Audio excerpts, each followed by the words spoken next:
Hello అండి. అందరికీ నమస్తే. మీకు ఈ వీడియో నచ్చినట్లయితే లైక్ చేయండి, షేర్ చేయండి, అలాగే సబ్స్క్రైబ్ చేసుకోండి. కనక మహాలక్ష్మిని తన కోడలుగా చేసుకోను అని తన మేనత్త చెప్పడంతో ఇక ఆ మాటకి గుండాగి అక్కడే కుప్పకూలిపోయిన కనక మహాలక్ష్మి వాళ్ళ నాన్నని హాస్పిటల్లో చేర్పించుంటారు.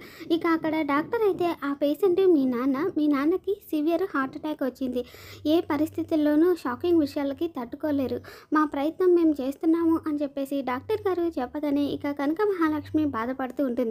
తర్వాత ఏమో డబ్బులు తీసుకొచ్చి అలా డబ్బులు కడుతూ ఉంటుంది. పేషెంట్ పేరు అని చెప్పి అనగానే ఆదికేశవ అని అనగానే ఇంకా 6500 కట్టాలండి అని చెప్పేసి అంటారు. తర్వాత ఏమో కనక మహాలక్ష్మి ఇంకా డబ్బులు కావాలా అండి, ఎంతుంటే అంత లెక్క పెట్టుకోకుండా తీసుకొచ్చాను ప్లీజ్ అని చెప్పేసి అలా బతిమలాడుతూ ఉంటే పేషెంట్కి మొత్తం డబ్బులు కడితే కానీ ఆపరేషన్ చెయ్యరండి అని చెప్పేసి అనగానే ఇక తన చేతుల్లో ఉన్న గాజుల్ని తీసిచ్చి ఇవి తీసుకోండి, మా నాన్నకి చాలా సీరియస్గా ఉంది, అర్థం చేసుకోండి అని చెప్పేసి అని బతిమలాడుతూ ఉంటే ఏమ్మా ఇదేమన్నా తాకట్టు ఆఫీసా అని చెప్పేసి అడుగుతూ ఉంటాడు. ఇక అప్పుడే అక్కడికి వచ్చిన విహారీ తను ఎంత కట్టాలి అని చెప్పేసి అడగగానే 6500 అంటే నేను కడతాను అని చెప్పేసి ఇక విహారీ ఆ డబ్బులు కట్టేస్తాడు.